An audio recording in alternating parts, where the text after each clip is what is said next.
New York, although it was a company that knew that Philadelphia, they had the most cheese sales, so they called it Philadelphia cheese cream.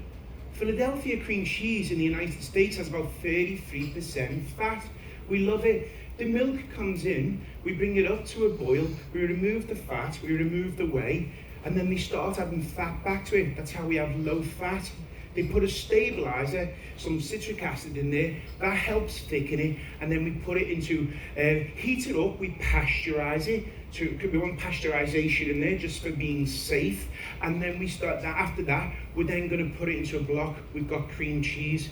Cream cheese in Europe, just like we talked about European butter a couple of days, has a higher fat ratio than the United States. United States cream cheese has 33% fat in it, most Philadelphia cream cheese. A third of all cheese sales in the United States is cream cheese. We love it. Whoa, whoa, whoa, whoa. We've had 7 cooking classes, and that's the first wow you've given me. I'll be darned. The old cream cheese tactic. That does it from here on out. I'm cooking cream cheese on the next trip we have together every day.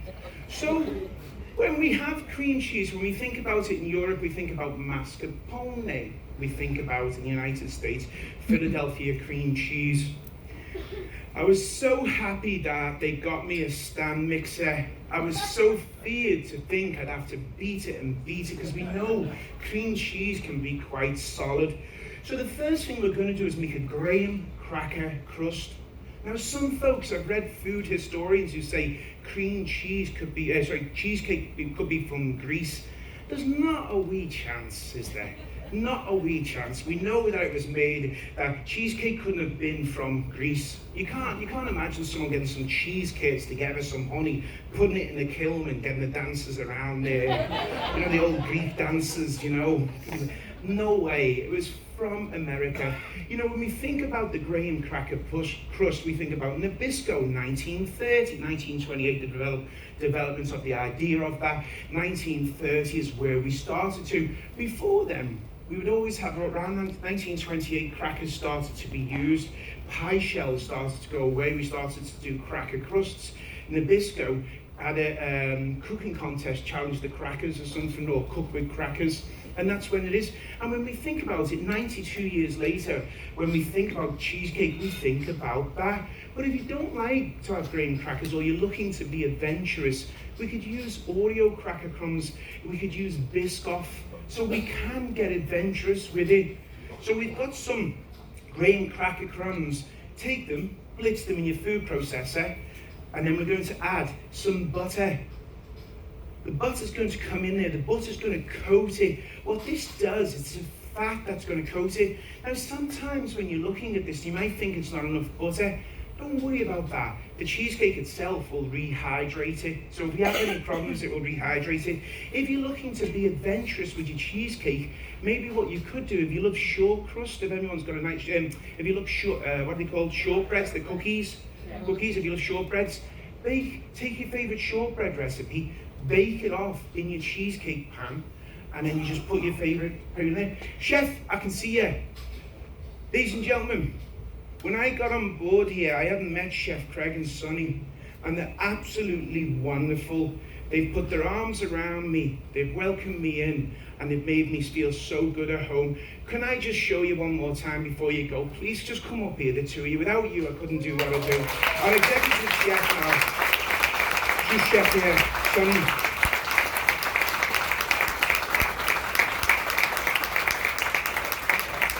Thank you, brother. Thank you so much. I am so thankful and so honored. You know, when you get a cheeky monkey like here coming up here on a ship, you never know. You know, if you're, executive chef, he's the top, he's the pinnacle, he's the acme of everything.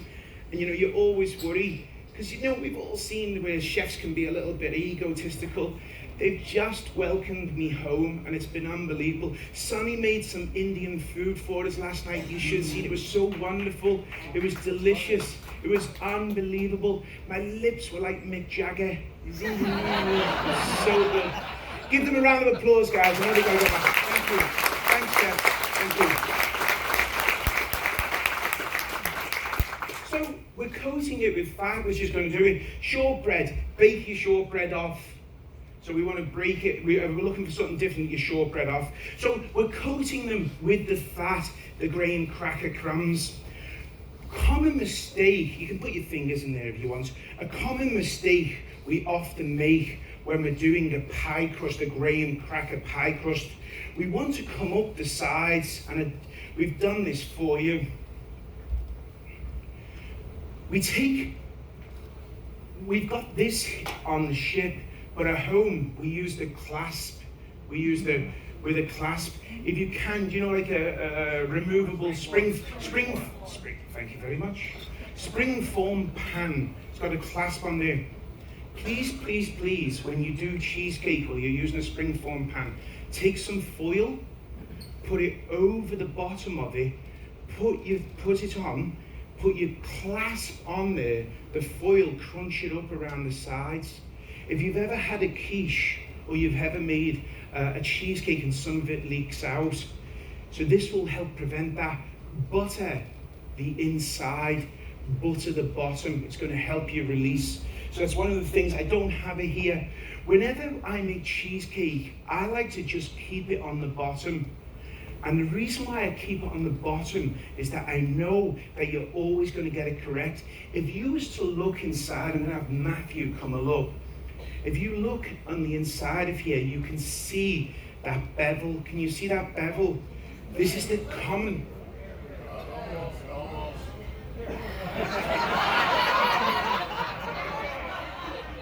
I'll stay still. Can you see that bevel? And you end up with that. If you do want a cheesecake up the side, take a ramekin, take a measuring cup, use that to flatten the bottom, to push in along the sides. But I always just put it at the bottom. Then when we cut it, it's easier to cut. So just put it on the bottom of it. But if we're ever making something and we want to get it in the corners, use a ramekin or use something like a metal, you know, your measuring cups, to push it around the edge, because quite often we end up with that bevel there, and that's hard for your Auntie Dot to eat. She's got them false teeth from World War II, and she's trying to eat something like that. Oh, unbelievable. So we want to do that. So we've got what we can do, our crust. The crust is baked. I can't help, we were talking with a guest the other day, he's polluted my mind. When I was in England, we gave you the Beatles, we gave you the Rolling Stones, we gave you James Bond, we gave you David Beckham. You gave us Lassie. I was just a wee lad. I was watching the TV, and this was brilliant. This man in the south with his cast iron skillet, making his grits, and this dog come in. Was that Timmy? Someone's fell in the well? It was just genius. And it was a big inspiration for me to come to America. I'm like, they're nuts over there. They're brilliant. And then they went with then they got a dolphin. What's that flipper? Someone on a speedboat's broken down. And then the pinnacle of them all, the one what we all loved, the one what had teeth like your Uncle Eddie, Mr. Ed. Oh, thank you. I'm so sorry. I had to get out my mind. It was there. Let's make sausages. I really like spending time with you guys. Thank you. We got take your stand mixer. Cream cheese. We're going to use the paddle attachment. We don't really need a whisk for this. Whisk would be for more whipped cream. We take it. We put it on. We put the paddle. No, put it this way. Sorry, you'll have to excuse me. We take it this way. We put it on. Now listen, a lot of recipes will say to you, add the sugar and the cream cheese. Don't do that. If we add the sugar and the cream cheese, it's going to cause lots of air pockets. Air pockets in cheesecake are no good. You want that cheesecake to be so smooth, so silky, that when you put it on your tongue, it's like doing the electric slide. No, moonwalk. Electric slide's this. You want it to be done. If you put the sugar in straight away, we're going to get lots of air pockets and lots of volume. We want to turn it on. Turn it on slow. Make sure it goes on slow. So we're going to turn it on slow whenever we add something. If you ever add flour to something, you can add it all at once. A lot of recipes say add partially, just add it all at once and turn it on low. If it's fast, you'll have hair like Beetlejuice. We turn it on.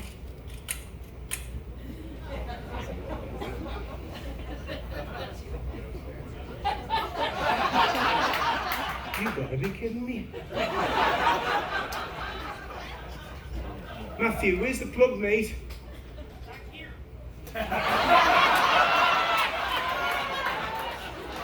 Is there a plug in here? Plug?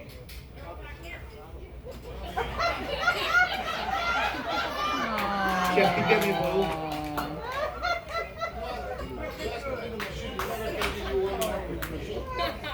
You asked me for a machine, you didn't say you wanted to work. So what do you need, the bowl now? Well, yeah, I'm gonna need a bowl. Thank you, no problems. Thank you, chef, you're really helping. Get it in a bowl. It's hard to whisk in here. Happy days, no worries, we'll get there. So we're gonna take it, we're gonna get a bowl and we're just gonna whip it in a bowl.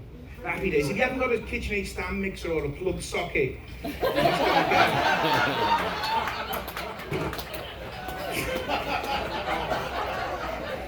I mean, that's the same. It's like looking at a menu but you're on a diet. Come on. Get out there, go on, I know what you're doing. I see you loud and clear. Go on. We use only big bowl.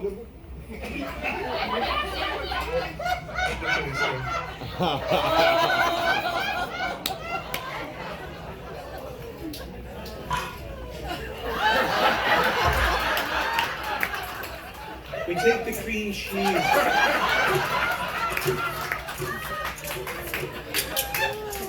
We add it to the bowl. We whisk it.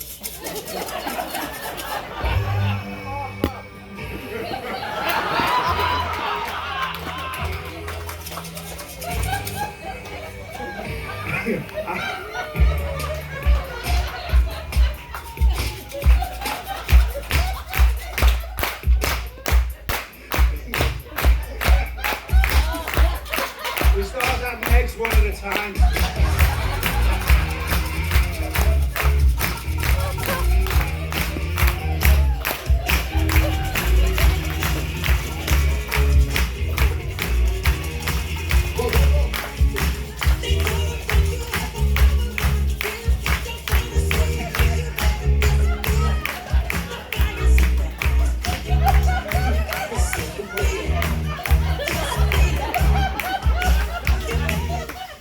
Oh, sausages.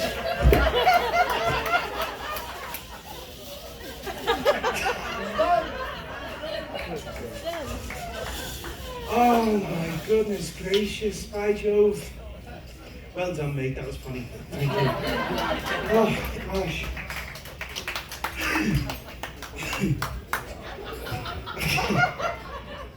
Jiminy Cricket. Be back.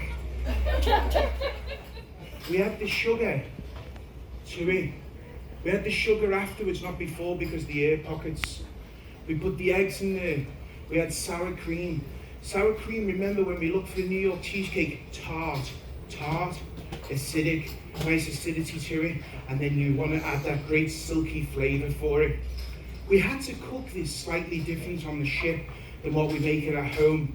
If you want the cheesecake to be blonde like this, with the cheesecake we cook it at 275. When we're doing cheesecake like I like to do it, which is slightly different than this, we're going to go into a hot oven. What does that hot oven do? The hot oven straight away is going to cause what we call like a souffle effect. When we make a souffle, we have that oven spring straight away, that heat is going to rise up that cheesecake, which is going to give us lightness. In your cheesecake, you're going to notice in the recipe, I say, make a parchment collar. Take your parchment paper, cut it along to 4 inches, about 4 inches. We put it on the inside. Remember, with this cheesecake recipe, it's going to rise about ½ an inch above your springform pan.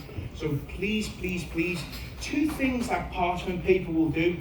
Number 1, it'll stop it from sticking. Number 2, it'll stop it from overflowing. You'll notice in the recipe, we drop down the temperature. The reason we drop down the temperature is now we've got the souffle effect. We open the door to let a lot of that heat out. Then we put the door back together and then we let it cook gently. That gentle cooking will be fabulous. At first, you're going to see some browning on there. The key with this cheesecake, when you make it at home, the key that you have to remember, I've told you before, a thermometer is your best friend.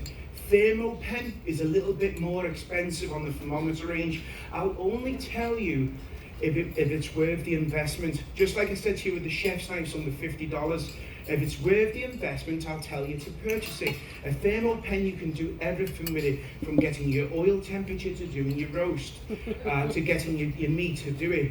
So thermopen is your friend.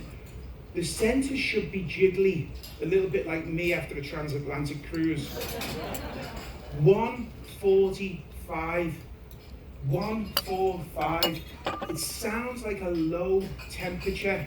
This one isn't at 145. We had to cook it differently. It's going to be slightly different when you have it at home, I promise you. So it's going to be it's going to look different and it's going to be different. But we're on a big ship, so we've got to, for you, we've got to, help execute. We have big ovens and we have lots of people to feed, so we have to do it this way. 145. When it comes out, remember with the quiche, remember with the cheesecake, it's cooking from the outside here in. So now you've got all of this temperature here, it's round.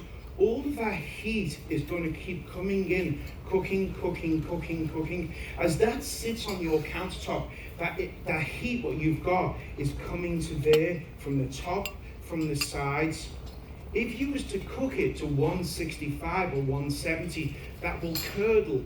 We know that if we overcook eggs, it'll curdle. How many times have you been to a restaurant and you've had a creme brulee and it feels like it's curdled?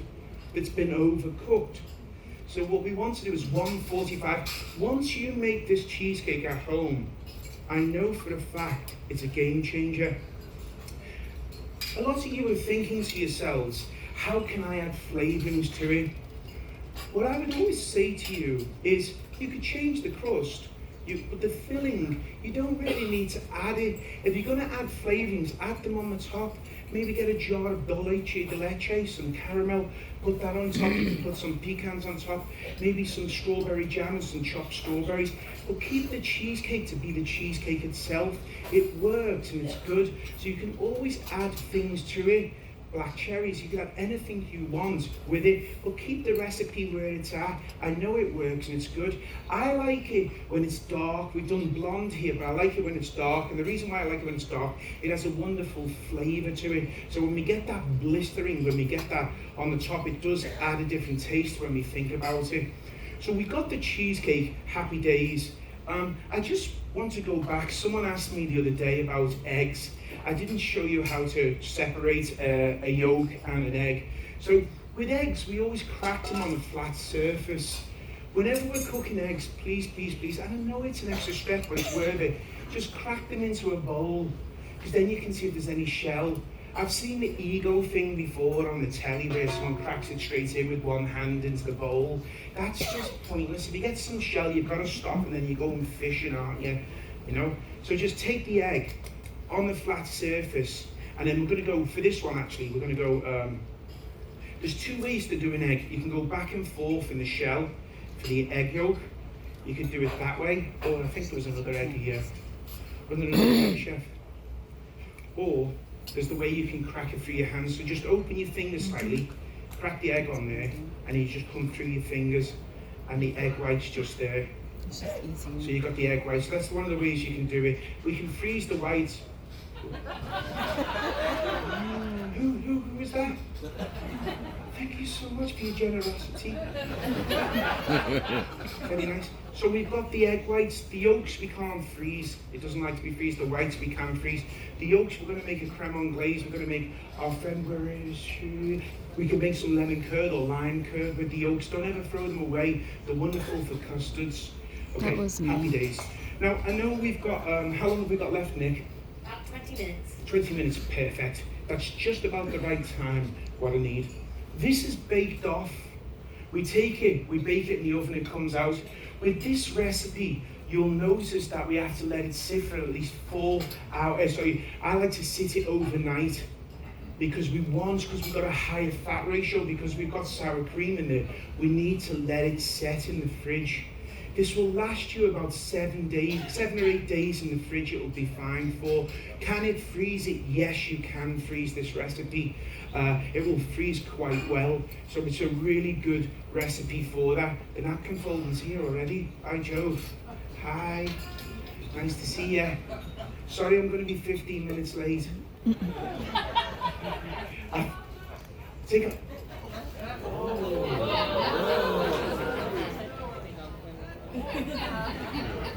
Okay, so cheesecake. Let's go through some questions. So what I want to do is the last 15 or 20 minutes, we'll go through some questions and answers, and then I'll wrap the show up. We've got lots of, over the last 7 or 8 days, you've been kind enough to line up. There was someone who come an hour, and how long did you come before? How long? What was that? An hour and a half early to come and see me. That's unbelievable. Thank you. Our friends from Philadelphia changed their lunch brunch at Palo to come and see the last show. Thank you so much. That means a lot to me. I mean that sincerely. I won't start my final wrap up yet because I'm going to be a blubbering fool. So I want to start. Let's go through questions over the last 7 days of classes, but let's also go through questions what you may have coming in the future, if it's Thanksgiving or anything like that, or if you want to ask any personal questions, I'll be more than honest to answer. Please, I'm not going to play Stomp the Chef. I've only ever played that once and I got stomped, so I'll never do that again. Oh, sorry, can I do one thing just before we start? Our sommelier, where is he? Is he here? Or is he gone? He's gone. He's gone? Passes the wine? Mathieu, is there any more wine left? Hold on. Hold on. You got a bottle? You got a full bottle? That's just about the right portion for me, partner. How's it down? Oh, yeah, wonderful. Any glasses? It's full? I know. That's how I like it. That's a long. No. You got your glass? Thank you so much. Riesling. Okay. Happy days, no rush. This is, ladies and gentlemen, this is a Riesling. This is a Riesling. So sorry, it's the English pronunciation. This is a Riesling. This is from the cellar. This is Cold. chilled. It smells like white wine. It smells fruity. The farmer was happy when he picked it out.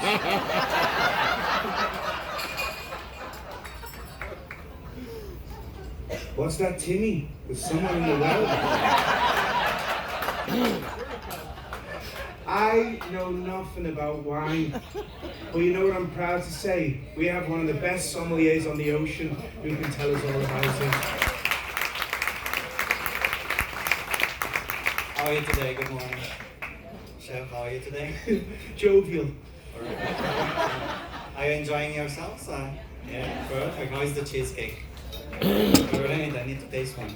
Okay, so... Good. Only good. Only Cheesecake. Yeah, oh my God. Oh, so you have yourself, right? Perfect. today with something sweet. We chose a Riesling again. Why Riesling is so good? This one's actually not that sweet. It's actually dry Riesling, but this is from Austria. Something a little bit more